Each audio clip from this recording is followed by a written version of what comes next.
Welcome to Money Matters. I'm Alison Hinson, and today we're going to be talking about how to eat healthy meals without spending a fortune. If you're like me, you want to eat healthy food, but you go to the grocery store and it feels like you are just paying so much for the food. So for me, it's a quandary. Eating healthy without having to spend a ton. So our guest today is Conn. She is the general manager of Weight Watchers of Maine, and she's here to help us with that quandary. So Jackie, welcome to Money Matters. Thank you for having me, Alison. You know, I wanted to do this show because I truly do go to the store and I really do want to eat healthy, because as I've gotten older, I feel like what I eat makes a huge difference on how I feel. Absolutely. But I feel like every time I go to the store, I just am spending so much money. So is it possible to eat healthily on a budget? It is. In fact, once you get the hang of it and you understand the difference between what market, like the marketing, how the marketing is telling you these are healthy choices, and what really are healthy choices, you can save money. You can eat better, you can get more nutrients, more bang for your buck, and actually save a couple dollars that you were spending before when you were buying a lot of those, heavily processed foods with the added sugar and the added fat, and thinking that these are, bargains. You find out, oh, maybe they're not such bargains after all. And I don't think I've gotten the hang of that yet. So define healthy eating versus, because I hear people talk about I'm on this diet or that diet. What is basic healthy eating? Okay. I feel like we might have lost sight of that. We kind of have. And again, a marketing thing, it helps to sell certain kinds of foods. So I go by like the USDA dietary guidelines. And that is starting with a plant-based diet. So, most of your foods are plant sources. Whole foods are better. The more that they're processed, the farther they are away from their natural state. So, well, what do you mean by a whole food? Okay. Great question. Like an orange is a whole food. You take an orange, you peel it, you eat it, that's a whole food. You take the orange, you cut it in half, you make orange juice. Now you've lost some of the nutrients and also the way that the orange can make you feel full and satisfied. When you just drink the juice, it's not as satisfying. Then you have orange aid. So now you've gone even farther from the whole food. Now you've taken some orange juice, added water, and added sugars. And so, the farther you get away from the way that the food appears in nature, is how I put it, then you're getting the processed foods and getting away from the whole food. So the whole foods are the ones that you eat that are most the way that they appear in nature. So that's where people have said, don't eat anything your grandmother wouldn't recognize. So my grandmother would have recognized an orange. Yes. I don't know that my grandmother would have recognized orange aid or anything like that. I bet she would. It would have been called Zarex. Wait, back in the my grandma. We're going back in the day. So even back then there were processed foods. Oh, when yeah. I think of my grandmother only buying the natural stuff. So all this has been around for a long time.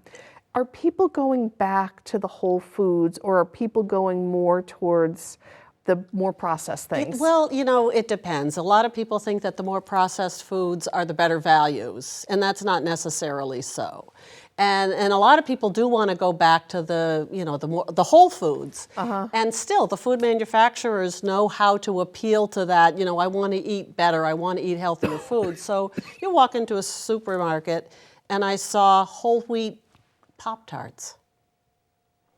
That seems like an oxymoron. It is. Sorry, I love my Pop-Tarts. Exactly. So you're looking at this, and they're trying to sell the Pop-Tart, saying it's better for you because it's a whole grain. We're talking about Pop-Tarts.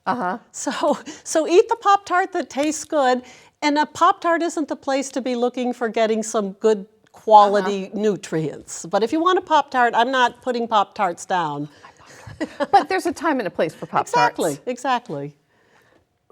What, if we go then into the store, should we be heading right towards the produce place? Are there other places that we can shop? When you want to eat healthfully and you want to save money, yes. In fact, you want to shop the perimeter of the store, because that's where the produce is, that's where the meat is, that's where the dairy is.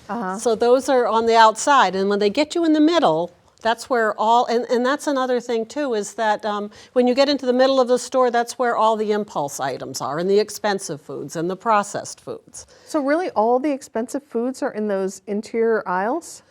Those are, well, they're not always all expensive, but they are more processed, not as good for you, easy to throw in your cart and not think about, and you can spend a lot of money on foods that have, not a great quality of nutrition. So, but in the Whole Foods, like we were talking about, are at the perimeter of the store. Or what are ways to buy fruits and veggies that would be less expensive? Because I try to buy a lot of fruits and veggies. Mm-hmm. Are there ways to buy fruits and veggies that might be less expensive than going to the store? There is. Of course, pick your own. And here in Maine, as we get into the summer months, you pick your own strawberries, and it's pick your own blueberries, pick your own apples, pick your own peaches, pick your own plums. So pick your own is a great way to save money and get exercise while you're getting your healthy food. I'm going to tell you right up, I'm too lazy to pick my own. Okay, all right. Because I would go and I'd pick all these strawberries, and then we'd sit and watch them, think we can't eat them all. Uh-huh. All right, so I'm lazy. Let's put that right up front. You can still go to the farms and buy it from the farmers for less than at the supermarket. So yeah, and there's bugs and things. I understand if people don't want to pick their own. It's not always the most pleasant experience, but that's one thing you can do. You're right. I can just go to the farmer stand where they've picked it, and that stuff's good. It is good, and then.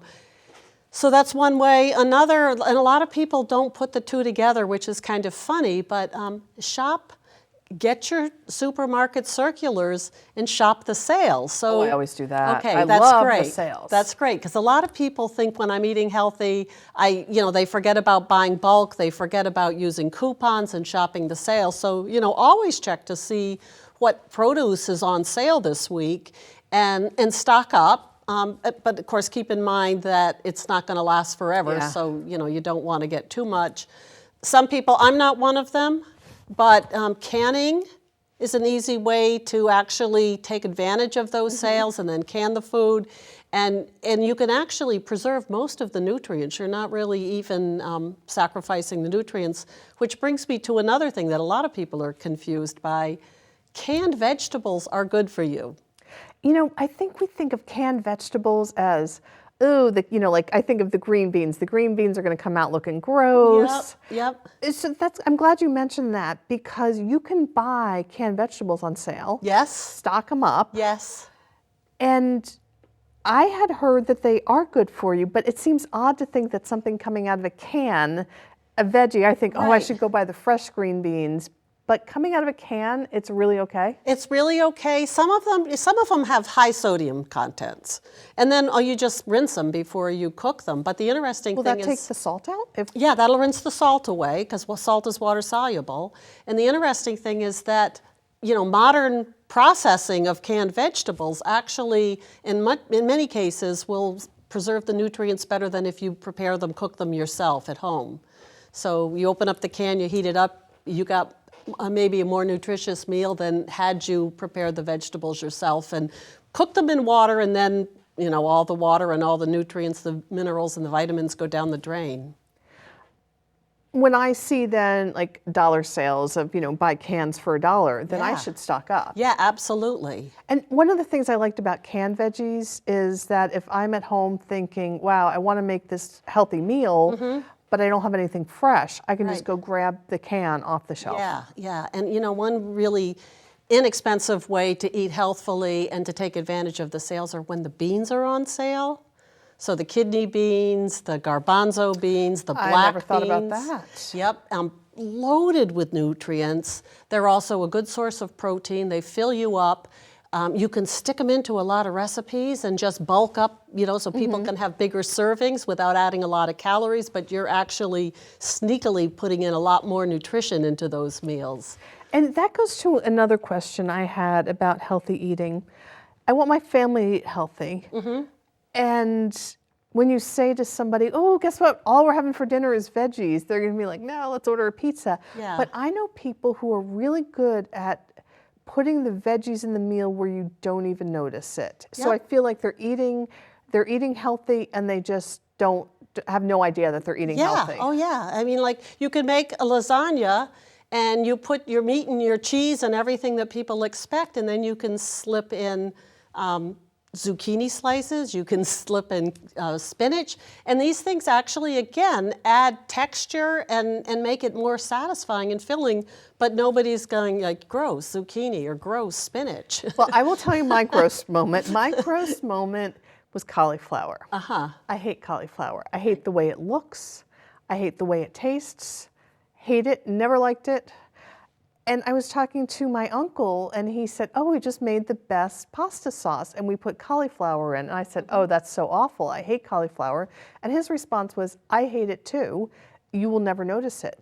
My new favorite has become taking just some, as you said, canned tomatoes, throwing in some garlic, and then this might not be the best way to buy cauliflower, but it's easy and it works for me. The riced cauliflower that you can buy in the freezer section.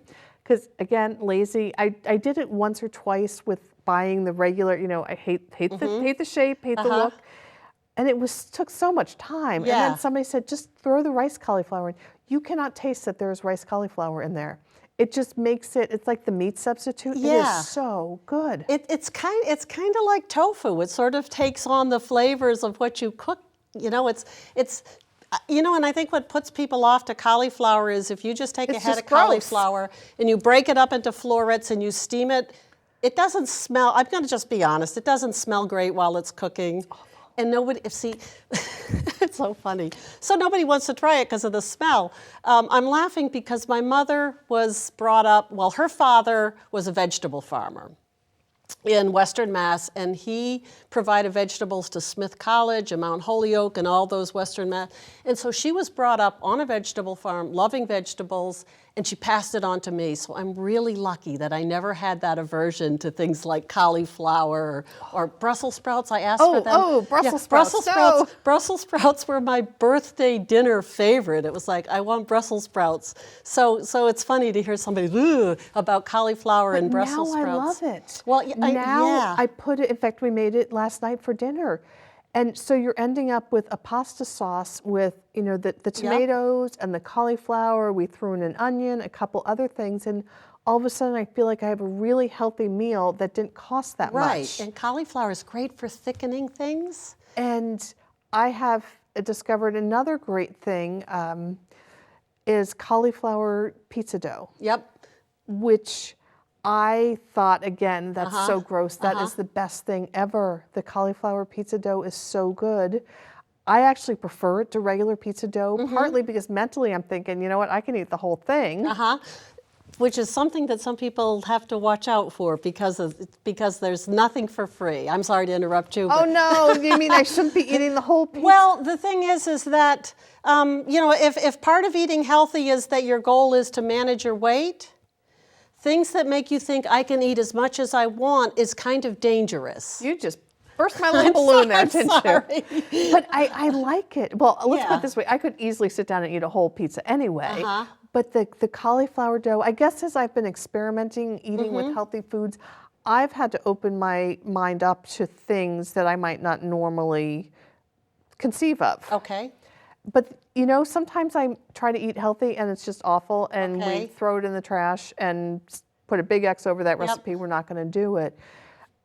One of the things I've wondered, now that you've talked about canned foods, is what are some quick, easy foods that we might have? Because I love canned foods. You know, you do the can opener, poof, you throw it all together. You said beans. Yep, beans are good. Beans are good. The whole wheat pasta is good, and it's not expensive, and it's quick, and it's easy, and you can actually buy it by bulk and have a lot on hand. You can buy pasta by bulk? Yep. I didn't realize that, because I love my pasta too. Yep. You can buy pasta by bulk. You know, there's several of like the club stores where, you know, they sell bulk things, and pasta is one of them. So you can do that. I think another thing that's important to think about is looking to see what's actually healthy and what's being marketed to us as healthy. So in other words, you know, you'll see something and it'll say no trans fats. And we know that trans fats aren't good for us, so we're like, okay, well, this is a healthy food. And actually, that food never has trans fats in it anyway. But this one with the green label that says no trans fats can cost more, and you pick it up because you say, oh, well, I'm going to get this one. But if you, like, I guess what I'm getting at is turn it over, read the labels. Read the because label. the stuff on the front is designed to make you pick it up and put it in your cart. And when those foods are good at making you pick them up and put them in your cart, they're usually making you spend more money than you need to spend, too. Now, one of the things I bought the other day, never thought I would buy it, a $10 loaf of bread that's gluten-free. Okay. Now, I am cheap, Uh-huh. but I'm trying to eat less gluten. Okay. But all that gluten-free stuff is the gluten-free stuff's expensive. It's very expensive. And the American public, so there are people, first of all, there's people with celiac disease, and they cannot tolerate they can't touch even a and little then bit. there's people who are sensitive to it, so it may make you not feel great, but that's about 7% of the whole population. So a lot of people are eating gluten-free because they think it's healthy. And the companies that make gluten-free products are happy to have you think that and sell it to you for more than, so like if you had a choice and you're not sensitive, there's a choice between whole wheat hamburger buns or gluten-free. The gluten-free will cost more and have more calories. Yes. And the whole wheat ones will have more nutrition, cost less, and have fewer calories. What about organic? Everybody I know talks, oh, you should buy organic. Organic stuff's expensive. Organic stuff is expensive, and there's sometimes when it makes a difference and sometimes when it doesn't. So for instance, if you're going to be buying bananas, it makes no sense to buy organic bananas because you're going to throw away the peels anyway. So would it be better then if it has like a covering on it that you're not going to use? Exactly. Just buy regular? Exactly. You know, anytime it's a fruit or vegetable and you're going to peel it, you really don't need to spend the extra money on organic. Now something like grapes, where I'm not going to peel my individual grapes, would that be a type of food where if I have some extra money, I might think, buy that organic? Exactly, yep, grapes, and one of the big ones is strawberries because strawberries that you don't peel them and their texture, there's all those little pits from the seeds, so you know, if there's been pesticides used on them, they're going to hold more than something that has a smooth skin, like even an apple. So even if you were going to eat the apple with the skin, organically, you probably would be better off to pick organic strawberries and not worry as much about the apple being organic. If then I'm making up my list and I'm going through the store, then I don't have to eat everything organic. I can pick and choose and still stay on the good end of healthy. Right. And you know, and one of the places where you spend a lot of money if you're going to go organic is with milk. And so organic milk is very expensive. Which is probably why I've never purchased it before. Right. And from what I've seen, there's nothing definitive that says that you're better off, that you're healthier, that you're going to avoid disease by drinking organic milk. You know, and there's even the Dairy Council even talks about the animals, the cows that have had the growth hormone, so that they produce more milk. They say that there's really no difference in safety between the cows that have had the hormone and the cows that haven't. I'm thinking, I'm just going to get the milk without the hormones because it doesn't cost any more. And you know, and it pays to, like, you would go to the supermarket and think that anything at the supermarket is going to be less than if you got it at a convenience store. But sometimes, that's what I would usually think. Yeah, but sometimes there's, like, for instance, if you go to the Cumberland Farms, you're going to pay less for your milk than if you buy it at the supermarket. I didn't realize that. I know, crazy, isn't it? Now, my perception is when I go to a farmer's market, that the farmer's market is going to be more expensive because it's fresh and the farmers have come over there. You know, they've had to take their day and come out. Are farmers markets usually less expensive than the grocery store or more expensive? It's a little bit of each, and the more that you know what you're purchasing, and you know, again, if you've looked at the prices in the supermarket, then a lot of times you can get it for less at the farmers markets. But you have to have a little bit of education. It's sort of like, I call it a loss leader. So you think, everything at the grocery store is going to be cheaper than everything at the farmer's market. And some things are, but then some things are much more expensive. And it's the same with the farmer's market. If you go there thinking, well, this is, the farmers have brought it, and there's no middleman because the farmer grew it and he has it and he's paying, and you're paying for it directly to the farmer, everything's going to be cheaper. Sometimes that's true, but again, it pays to be a detective and do your homework before you spend your money. And I think that's part of the education. I flipped over, I remember I was looking at a box of mac and cheese that was supposed to be really healthy. And then I flipped over the store brand and I compared the two. They were exactly the same. Yes. But the healthy mac and cheese was $3 a box more than the store brand. Right. But it's marketed as, healthy and all this. And I thought, just for kicks, I turned the boxes over and thought, if I hadn't turned the boxes over, I would be paying more because I was trying to feed my family better. Right. And that's such an important important tip is that do read the labels and don't just go for how much sugar or how many carbs, because those are kind of the two things people buzz right in on. But actually, the important thing is the ingredients. I've looked at stuff in the ingredients and thought, ooh, I don't know what these words are. And then you look at something else and think, oh, I know what these words are. And I'll usually go with the thing where I know what the words are. I don't know, maybe it's just getting older. I'm a little more sensitive to having the chemical stuff in my food. But that goes back to the whole food. An apple is an apple. Right. As long as I make sure that I wash it well. Right. What are some great things that we could buy that kids would love that are healthy? A lot of, it's funny, the way that you present it to the kids matters. And one way that you could pretty much give them any really nutritious, healthy snack is put it on a stick. So like freeze it or? Yeah, you can freeze it or you can just, like if you hand a kid an apple and say, here, have an apple, it's good for you. The kid probably is hearing the good for you part, means it's not going to taste good. Slice it up, put it on a stick, say, here, have this, and the kid's going to be asking for more. Just making it fun, and not, some people go to great lengths and make little faces. Oh, that's not me. No, that's not me either. Yeah, but slice it, put it on a stick.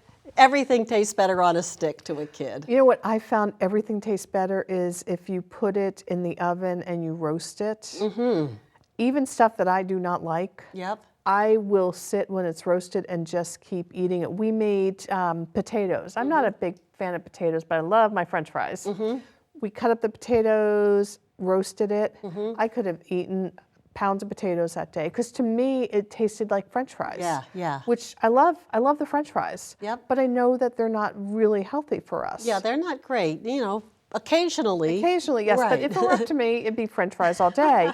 But by roasting those potatoes, I felt like I'm having a healthy meal. I know what the food is, and I couldn't keep people from, I was trying to use it for a recipe. They just kept popping on, every time they walked by, they put some in their mouth. I'm like, there's going to be nothing left. In the winter, roasting is great. And in the summer, great. No, well, it's just take those same vegetables and cook them on the grill. And I like to eat the roasted things, but you're right, when it starts to get warmer, you don't want to have your oven at whatever, 400. Exactly. So yeah, and another trick, if you're going to be roasting vegetables on the grill, like, and tomatoes, like cherry tomatoes, slices of zucchini, summer squash, cucumber, melon, like pretty much anything, any vegetable or fruit you can think of tastes even better when it's been on the grill. And the best way to... Fruits roasted on the grill? I've never done that. Peaches, unbelievably delicious.